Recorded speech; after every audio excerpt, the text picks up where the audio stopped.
दिल के बनावे के पड़ी रामदेव बाबा से कह के।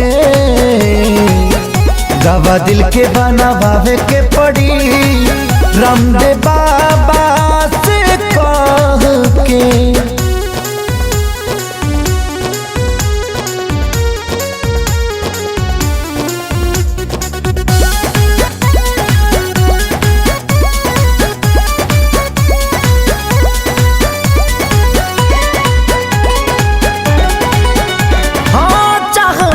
करा तबाह भइल जिंदगी, जिए मरे से बेपरवाह भइल जिंदगी।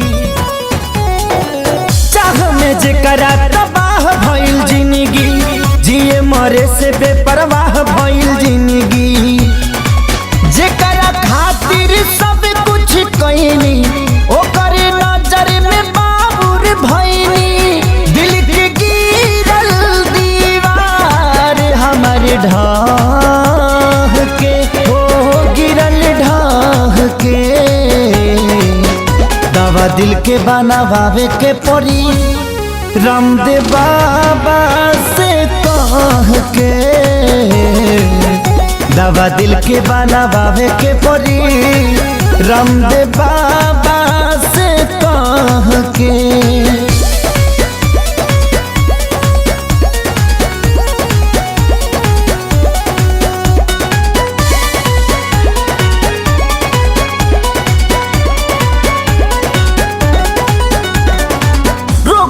ऐसन वियोग के धरैलस, जहर भी खैनी असर नाही कैलस।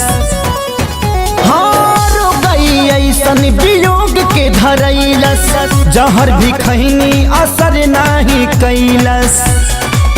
मर चाहे मर ना पाई, जिए देवे ना जुदाई। याद हलचल आवेला रही